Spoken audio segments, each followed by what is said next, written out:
We're doing it. We are starting the fine print today, and by we, I mean me. So, if you watched my Twisted Love vlog, you know that I have 2 months free of Kindle Unlimited, so I just wanted to start all of the popular series that I've been uncertain about so that I can make sure it's worth my time continuing Kindle Unlimited or just buying the ebooks. I haven't decided what I'm going to do yet, but that is why I am starting this instead of continuing the Twisted series. I am very excited to start this series, especially book 1, because I know that it very much gives off Disney vibes, so I'm curious how that is going to be. If this is good, I will probably do the same with this series as I am with Twisted, and I will be continuing it, just not back to back. But I am very excited to get started. I've already read the first chapter and it has piqued my interest, so that's a good thing. But yeah, let's get reading. So I reached chapter 5 last night, and the only update I have is that I absolutely hate Rowan. He seems like a very corporate person who only cares about how much money he has and how much money his company is making, which is probably purposeful, and he's most likely going to change throughout the book. But right now, I find him incredibly hateful, and it's making it very difficult to want to continue on.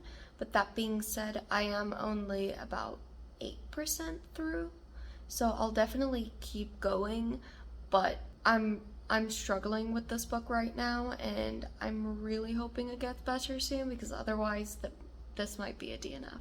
So I'm currently on page 88, which is 21% of the way through.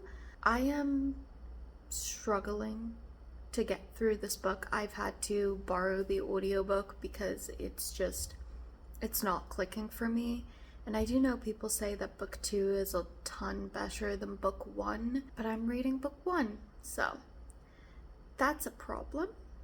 And then in general, I'm not finding the characters likable.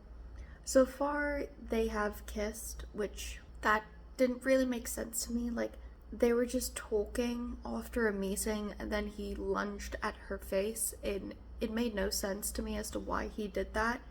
Like, I get she's probably trying to convey that he can't control himself around her because he's just so attracted to her, but I hate that. I hate when men lose control like that. I think it's stupid and like borderline SA, and it's not for me. So I didn't like that. I don't really like the characters. She also annoys me. I don't even remember her name. Zara also annoys me a ton because she just laughs at everything, even if it's not funny. And I know there are people out there that are like that. You know, I was friends with someone like that for a very long time. So I know it's not unrealistic, but it's just annoying to read about to me. She literally laughs at 90% of the things he says, and it's not funny. I don't get why she's laughing. I don't get why she thinks he's funny. It's just, I'm not clicking. I am not clicking with this book. It is a bad experience for me right now, and it's not putting me into a reading slump, but it is making me not want to read. So, like a borderline reading slump, I guess you could say. But I don't like it. I really do not.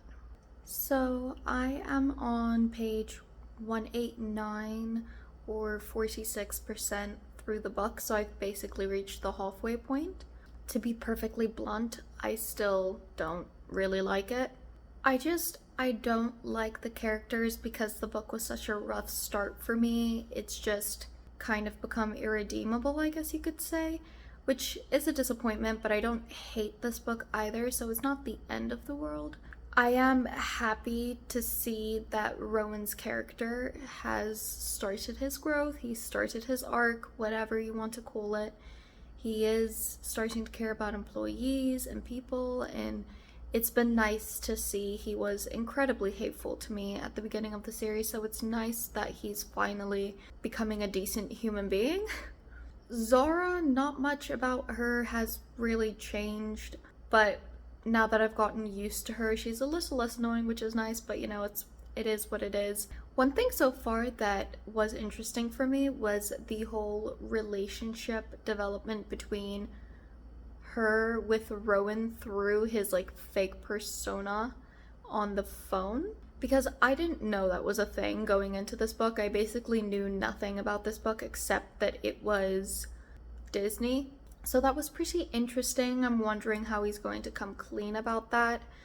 I'm guessing that's going to be the third act conflict.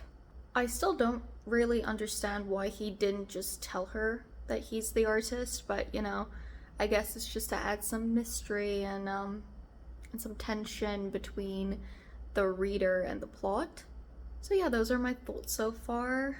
I am excited to finish this, I won't lie, but it's not the worst, it's not the best. I think this is going to be a average or slightly below average read for me. It's hot as hell. So I just got to the halfway point and it's been interesting so far.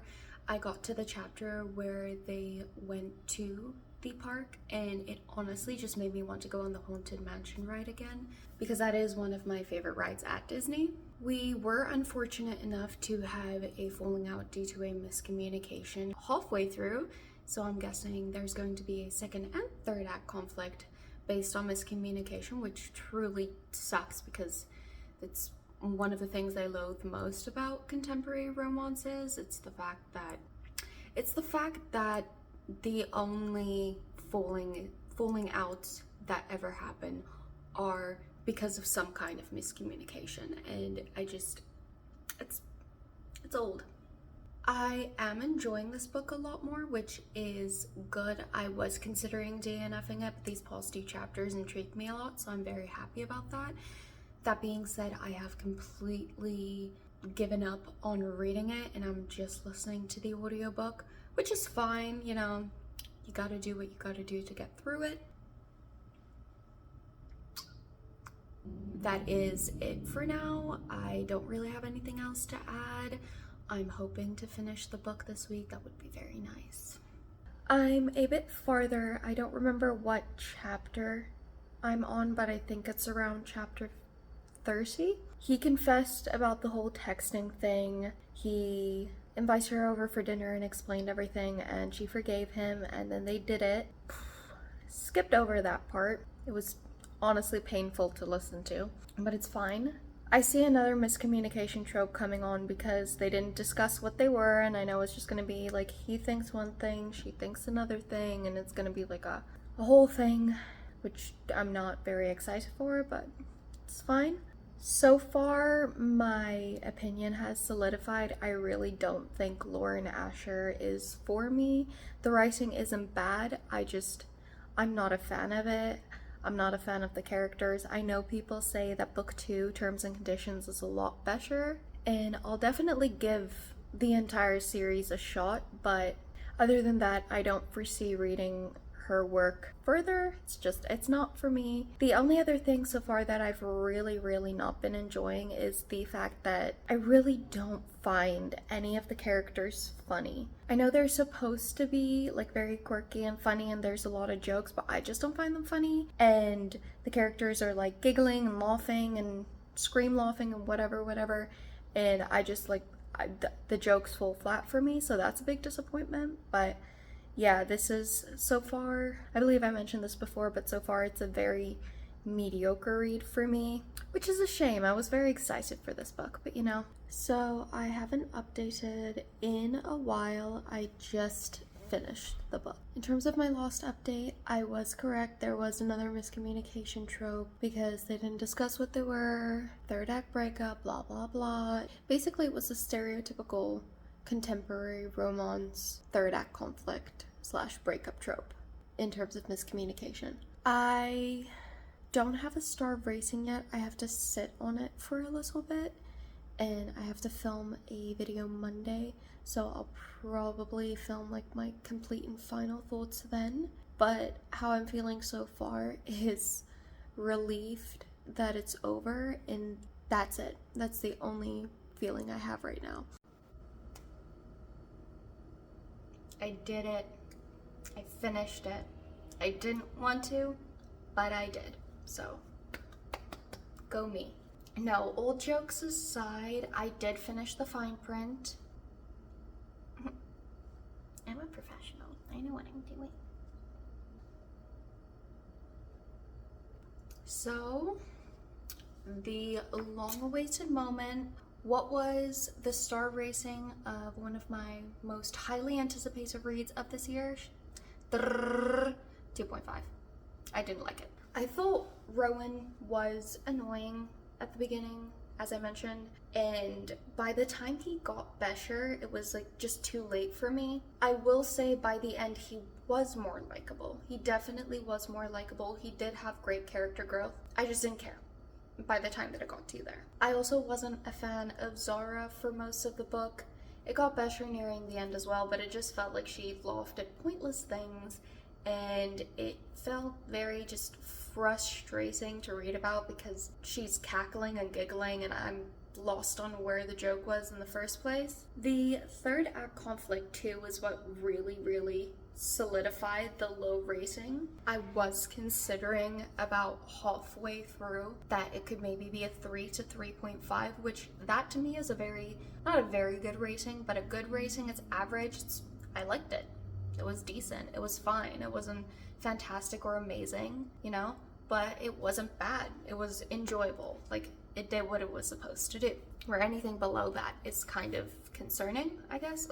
But as I was saying, the third act conflict was what made me drop it by half a star, because it was so predictable in my opinion. And let me just say that predictable does not mean bad.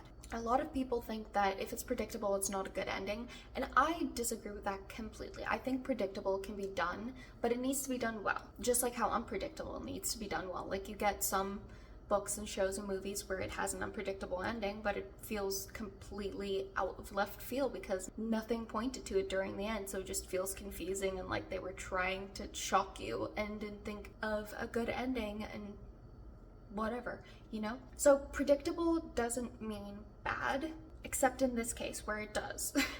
I'm just so tired of the miscommunication trope. It's not a bad trope, but it feels like a cop-out in a lot of rom-coms.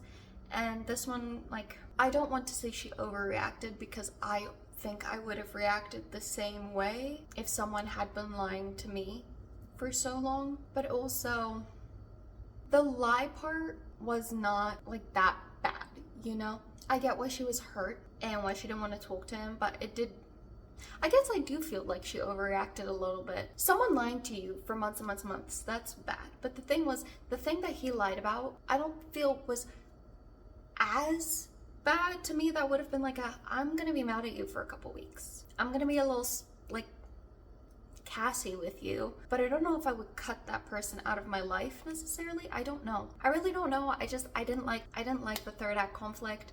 I was actually gonna give it 2 stars now that I think about it, but the epilogue, the extended epilogue with Rowan, boosted it up by half a star because I thought that scene was very cute. So there's that. But overall, I didn't like it. I do know people say that this is the worst book out of the series, and a lot of people love the second and third one more. I don't think I care enough to find out if I agree with that. So yeah, that was unfortunately my opinion. I'm feeling a lot like a negative Nelly this month. If you saw my April reading wrap up, it was not a great month. So I hope everything I read next is better than this, and I hope my reading vlogs go in a more positive direction because I like complaining, but not this much. So, but yeah, let me know if you read this, if you agree with my opinion, or did you like it? Do you think it'd be worth picking up the remainder of the series? Thank you. Bye.